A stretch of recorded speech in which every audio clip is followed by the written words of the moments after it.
नमस्कार दोस्तों, एआईसी पूर्णिया पे आप सभी का स्वागत है।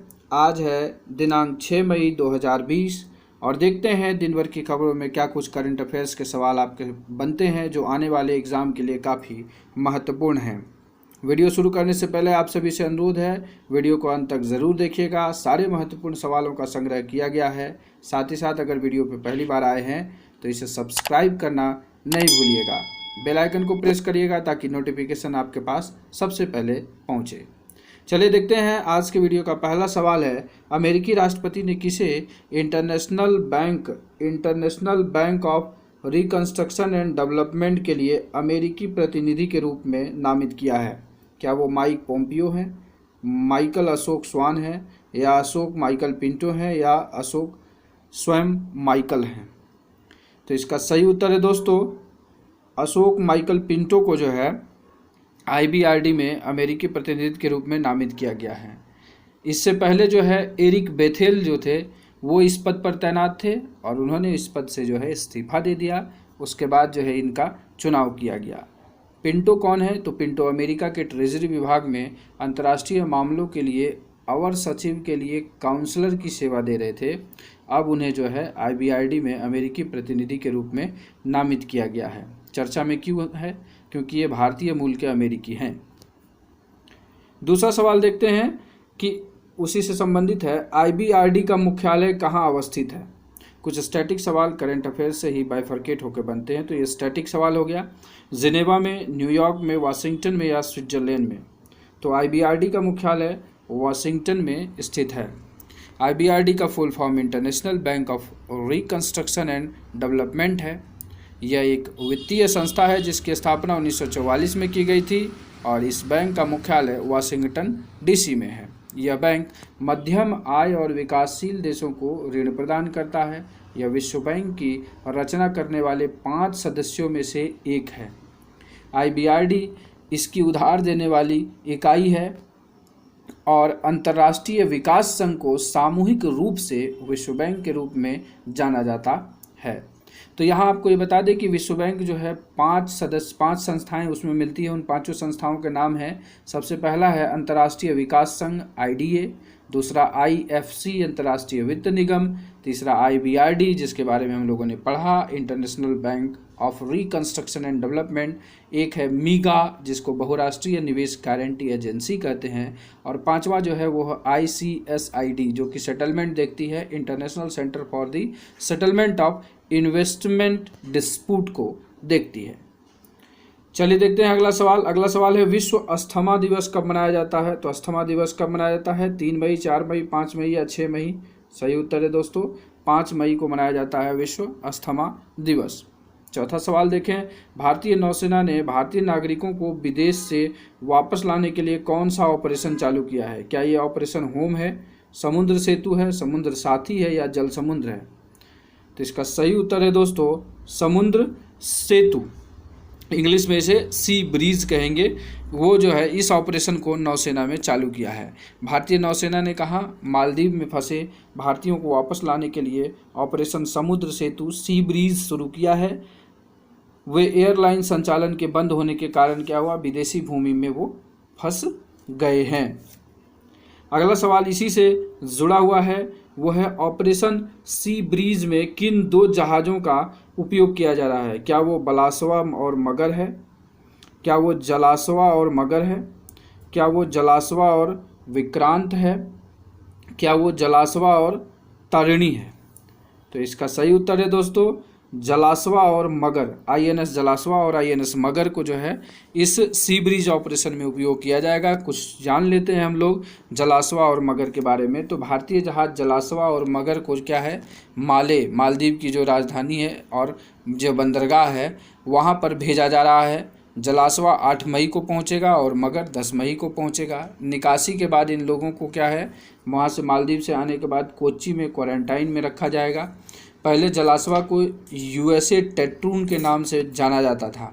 2006 में जब अमेरिका से इसे खरीदा गया और इसका नाम आईएनएस जलासवा रखा गया जिसका अर्थ है दरियाई घोड़ा। यह एक उभयचर युद्धपोत है। चलिए देखते हैं अगला सवाल। छठा सवाल है, डीजीसीए ने कोविड-19 संबंधी ड्रोन संचालन को तेजी से मंजूरी देने के लिए कौन सा पोर्टल लॉन्च किया है? क्या वो ड्रॉड है, फ्रॉड है, गार्ड है या धुर्वा डी है? तो इसका सही उत्तर है दोस्तों गार्ड नाम की जो है पोर्टल लॉन्च की है। गार्ड का फुल फॉर्म क्या है? Government authorisation for relief using drones. चलिए देखते हैं 7वां सवाल। IIT बॉम्बे ने के किस प्रोफेसर को विज्ञान और प्रौद्योगिकी विभाग द्वारा 2020 में युवा करियर पुरस्कार प्रदान किया गया है? कौन सा पुरस्कार? युवा करियर पुरस्कार। क्या वो सौरभ सिंह है, सौरभ लोढ़ा है, सुनील लोढ़ा है या सुनील सिंह है? तो इसका सही उत्तर है दोस्तों सुनील लोढ़ा को यह पुरस्कार दिया गया है, युवा करियर पुरस्कार। देखते हैं अगला 8वां सवाल। वो है पिरमल फाउंडेशन ने किस संस्था के साथ मिलकर नागरिकों की देखभाल के लिए सुरक्षित दादा दादी व नाना नानी अभियान शुरू किया है? क्या ये विज्ञान मंत्रालय है, सामाजिक कल्याण मंत्रालय है, नीति आयोग है या सूचना प्रसारण मंत्रालय है? ऑप्शन से आप कंफ्यूज होकर के सामाजिक कल्याण मंत्रालय की ओर जा रहे होंगे, लेकिन इसका सही उत्तर है दोस्तों नीति आयोग के साथ मिलकर के जो है पिरमल फाउंडेशन ने ये सुरक्षित दादा दादी व नाना नानी अभियान शुरू किया है। 9वां सवाल देखें, इम्पॉर्टेंट है। निगाह मतलब देखना, निगरानी में रखना। निगाह कार्यक्रम किस राज्य सरकार ने चालू किया है? क्या ये मध्य प्रदेश ने, हिमाचल प्रदेश ने, उत्तर प्रदेश ने या महाराष्ट्र ने? तो इसका सही उत्तर है दोस्तों हिमाचल प्रदेश ने जो है निगाह कार्यक्रम शुरू किया है। किसके लिए किया है? तो निगाह देखें तो हिमाचल सरकार ने प्रवासियों के परिवार के सदस्यों को संवेदनशील बनाने हेतु यह कार्यक्रम लॉन्च किया है।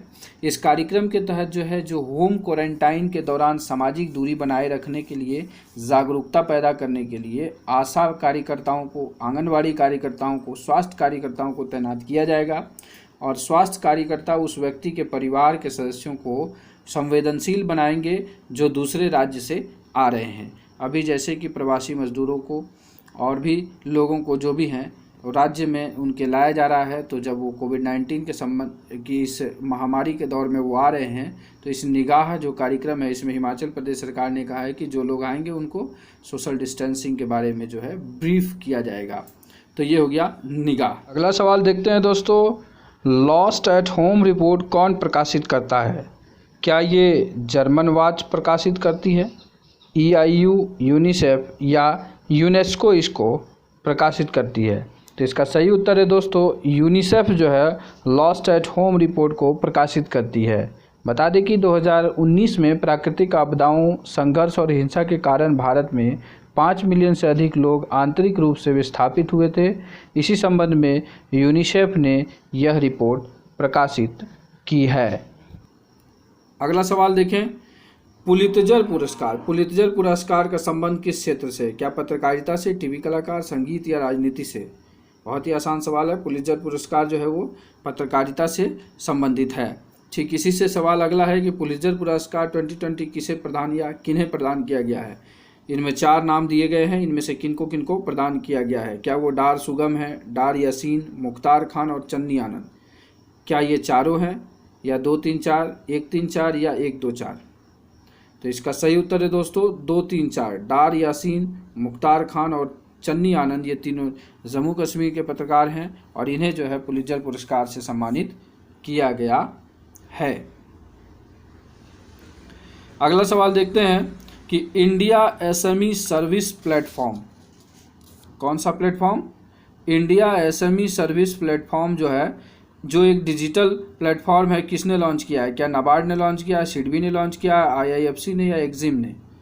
तो इसका सही उत्तर है दोस्तों सिडबी ने जो है ये इंडिया SME सर्विस प्लेटफॉर्म शुरू किया है। आपको बता दें कि सिडबी लखनऊ में स्थित है और उसने इस प्लेटफॉर्म को लॉन्च करने की घोषणा की है। यह क्या करेगा? सूक्ष्म, लघु और मध्यम उद्यमों का परिचालन शुरू करने, वित्त या ऋण को बढ़ाने और अन्य सहायता सेवाओं के बारे में जानकारी प्रदान करेगा। सभी सरकारी योजनाओं का एक डैशबोर्ड भी इस प्लेटफॉर्म पर रखा जाएगा। चलिए देखते हैं 14वां सवाल आज के वीडियो का। वो है IIBR कहाँ की बायोलॉजिकल रिसर्च सेंटर है? क्या ये ईरान की है, इराक की, इजराइल की है, इंडिया की है? तो इसका सही उत्तर है दोस्तों ये IIBR जो है इजराइल की बायोलॉजिकल रिसर्च सेंटर है। यह अभी चर्चा में इसलिए है क्योंकि इसने दावा किया है कि उसने कोविड-19 के एंटीबॉडी को तैयार कर लिया है, मतलब कोविड-19 के दवाई को, वैक्सीन को तैयार कर लिया है, इसलिए यह चर्चा में अभी है। 15वां सवाल देखें, बड़े मालवाहक रॉकेट लॉन्ग मार्च 5B किस देश का है? लॉन्ग मार्च 5B क्या है, सीधा ये भी पूछ सकता है। तो ये है बड़ा मालवाहक रॉकेट है, ये किस देश का है? क्या ये रूस का है, चीन का है, अमेरिका का है या फ्रांस का है? तो इसका सही उत्तर है दोस्तों, लॉन्ग मार्च 5B जो है ये चाइना का है, चाइना का मालवाहक रॉकेट है। तो इस तरीके से हम लोगों ने ऑब्जेक्टिव टाइप क्वेश्चन जो भी था आज का उसे कवर किया है। अब देखते हैं हम अपना इनिशिएटिव कि आज का दिन महत्वपूर्ण क्यों है। आज का दिन महत्वपूर्ण इसलिए है क्योंकि 6 मई से 12 मई तक जो है 2019 में ग्लोबल रोड सेफ्टी वीक मनाया गया था। दूसरा चीज़ क्या था कि पहली बार गोंद लगी डाक टिकट का इस्तेमाल शुरू हुआ था। कब? 1840 में ब्रिटेन में पहली बार इसका उपयोग हुआ उसका नाम क्या था? ब्लैक पेनी नाम था। कीमत उसका 1 पेनी था, 1 पेनी में 5 सेंट हुआ करते थे। साथ ही साथ यह 14 ग्राम तक के पत्रों के लिए मान्य था और उस टिकट पर जो है रानी विक्टोरिया का चित्र दर्शाया गया है, जैसा कि आप पिक्चर में देख रहे होंगे।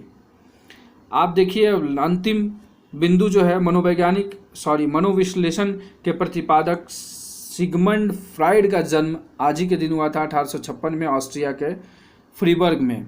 अब देखिए ये फ्रीबर्ग जो है, अभी फ्रीबर्ग आपको कहीं नहीं दिखेगा, अब ये चेक रिपब्लिक इसका नाम हो गया है। आगे देखिए मनोविज्ञान की नई संकल्पनाओं का विकास इन्होंने किया था और 1990 में इन्होंने इंटरप्रिटेशन ऑफ ड्रीम पुस्तक, ये पूछ सकता है इंटरप्रिटेशन ऑफ ड्रीम पुस्तक के लेखक कौन है? तो सिगमंड फ्राइड हैं। पुस्तक में रोगियों के स्वप्न के बारे में विश्लेषण किया था। साथ ही साथ इन्होंने मनोलैंगिक विकास के सिद्धांत भी दिया था। मनोलैंगिक विकास का सिद्धांत क्या कि हम कैसे सोचते हैं, विजुअलाइजेशन कैसे करते हैं, ये हो गया मनोलैंगिक विकास का सिद्धांत उन्होंने सिगमंड फ्राइड ने ही दिया था। तो आज के वीडियो के महत्वपूर्ण पहलुओं को मैंने टच कर लिया है और सारे डिस्कशन अच्छे से कर लिए हैं। वीडियो अगर अच्छा लगा तो लाइक ज़रूर करिएगा, शेयर सब्सक्राइब करना नहीं भूलिएगा। कहते हैं sharing is caring and caring gives you happiness. At last, thanks for watching this video.